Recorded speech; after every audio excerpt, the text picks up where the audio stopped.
Hey everyone, and welcome back to Fine Print. On today's episode, we will be continuing part 6 of the India series by discussing the 2008 Mumbai attacks. Join us as we explore the events that unfolded on November 26th in Mumbai and how they changed the course of Indian anti-terrorism measures and modern history. The 26/11 Mumbai attacks were a series of terrorist attacks that took place across the Indian financial capital of Mumbai, with many influential buildings being targeted, such as the Taj Mahal Palace Hotel, Leopold Cafe, the Oberoi Trident Hotel, hospitals, theaters, docks, and railway stations, all at their peak rush hours.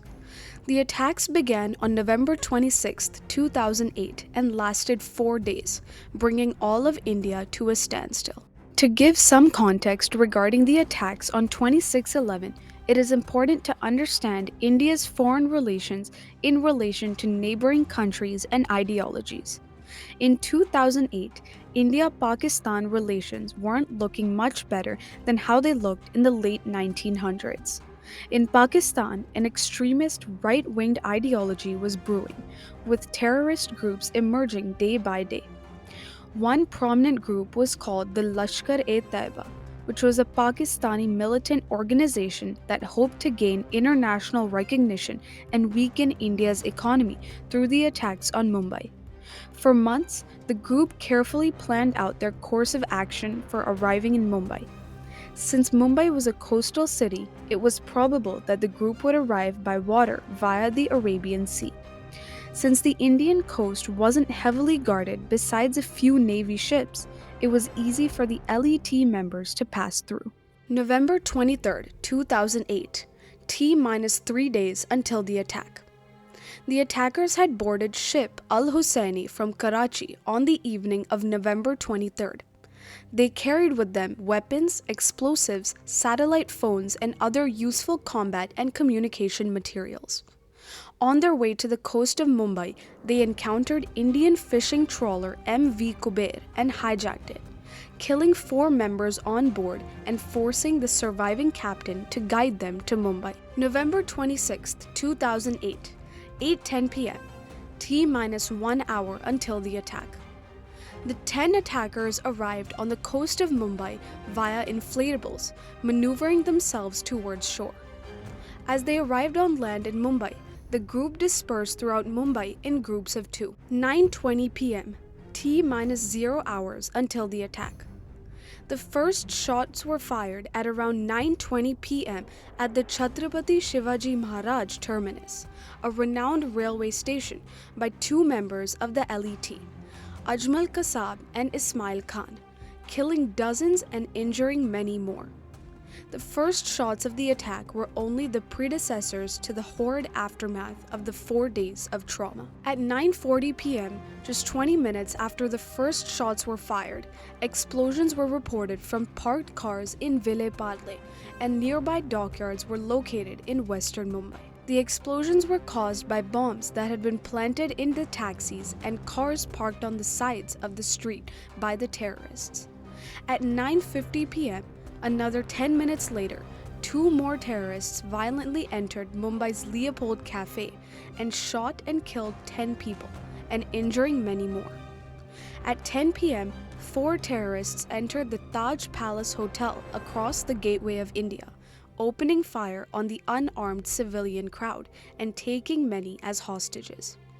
Throughout the 4 days of the attack, the Taj Hotel remained one of the most traumatic sites of the event and was the site for intense face-offs between the terrorists and the NSG forces. By 11:45 p.m., 3 more attacks had taken place across various sites in Mumbai, including another hotel, a hospital, and an intense shootout between 2 terrorists at the Mumbai police.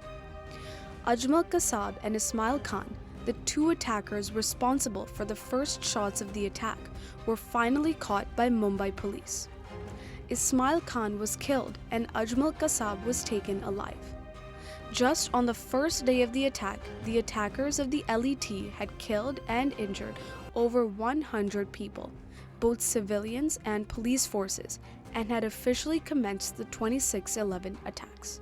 Early morning on November 27, 2008, the NSG, or the National Security Guards, were deployed from Delhi and sent to Mumbai to begin their operation, with their main focus being the Taj Palace Hotel.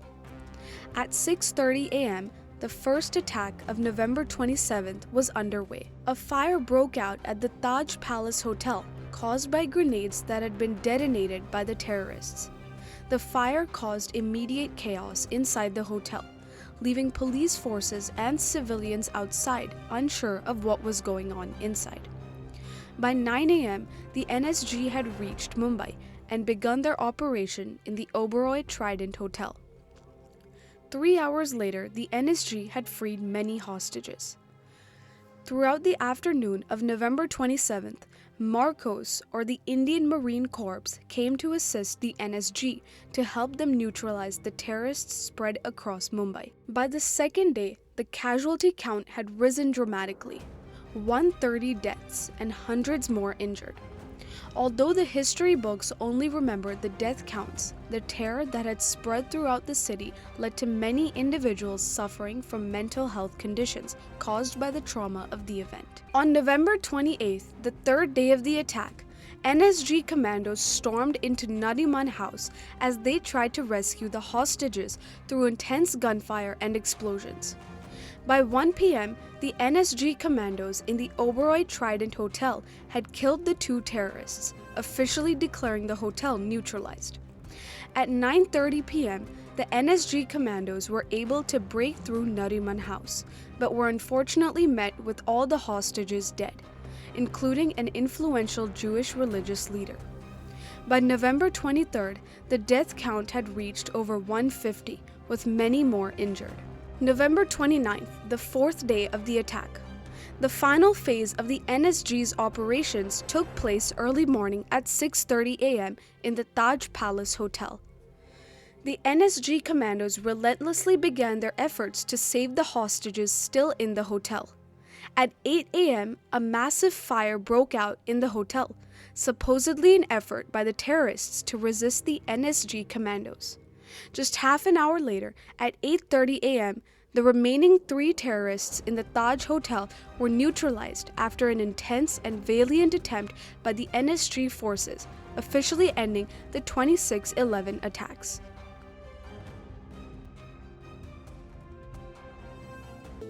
"166 deaths, over 300 injured, and many more with lifelong emotional and mental trauma.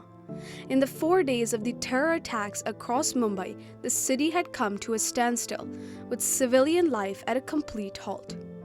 The damage done throughout the city was extensive and took almost 5 years to completely rebuild, physically, psychologically, and institutionally. In the aftermath of the attack, Mumbai immediately began to rebuild the hotels, railway stations, and finished about 2 years after the attack in 2010. Improved coastal security, anti-terrorism defenses, and stricter security measures in public spaces all followed after the attacks. And within a year, Mumbai was back up on its feet, releasing movies, restarting tourism, and opening back up to a larger civilian crowd. And just like that, the city had regained its title of being one of India's most lively, safe, and historically significant locations. The city that the Lashkar-e-Taiba aimed to bring down to rubble and vulnerability now stood in front of them as one with grace, power, and a newfound honor and respect in the eyes of many. Today, the city of Mumbai symbolizes hope, power, and resilience, and still remains one of the most popular cities in India. If you liked today's episode, be sure to keep following Fine Print. On this episode, we honor all the lives lost in the 26/11 Mumbai attacks, as well as the relentless efforts of the Indian Marine Corps, NSG commandos, and police force. On the next episode, we will be concluding the India series by discussing Article 370 and India's successful effort at revoking the article to preserve Kashmir. Until then, keep following Fine Print and keep reading between the lines.